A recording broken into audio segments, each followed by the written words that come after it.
Vivre à la façon des Indiens, ou presque, c'est notre rubrique Vue d'eux ce soir. Vue d'eux depuis la Sarthe à Brulon, où l'on trouve un village de tipis. Il y a des feux de bois, des boulettes de viande de bison et des rêves d'enfants qui se réalisent. C'est un reportage signé Dominique Dumas avec Julien Babsa.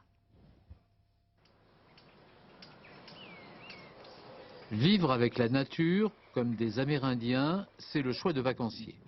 Les conseils de Clément, alias Redskin, sont utiles pour comprendre d'abord comment dresser son tipi, tout un rituel confié uniquement aux femmes de la tribu. Non, on marche, c'est bien aussi.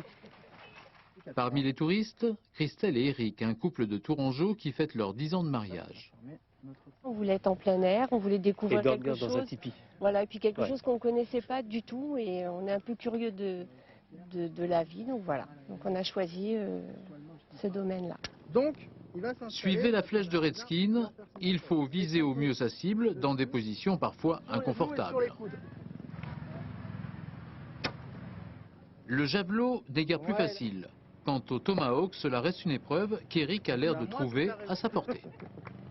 Mais d'être dans un tipi, de pouvoir faire Jean votre feu. a créé ce campement il y a presque 10 ans.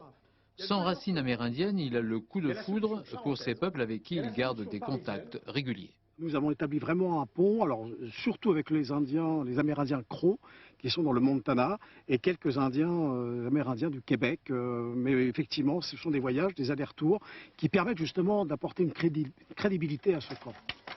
Pour chauffer le tipi, il faut couper son bois. Pour nos hôtes, ce n'est pas une corvée. Voilà. Je crois qu'on est vraiment...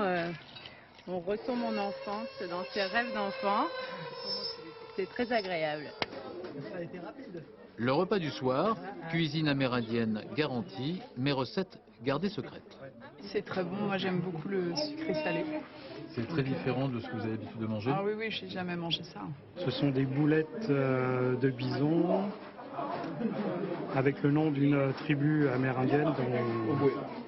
C'est pas tout à fait ça, c'est Ojibwe, je crois. Moment solennel quand Jean raconte ces légendes amérindiennes, si lointaines des clichés hollywoodiens. Ici, les loups ne font plus peur. Une nuit dans un tipi pour 2 personnes démarre à 55 € en basse saison. Nos 2 Tourangeaux, Christelle et Eric, pensent revenir en automne. En ayant vécu l'aventure, je pense que oui, on le dira autour de nous que c'est vraiment quelque chose à faire une fois. Les grands esprits veillent sur cette vallée où nos vacanciers sont devenus pour quelques jours des Amérindiens.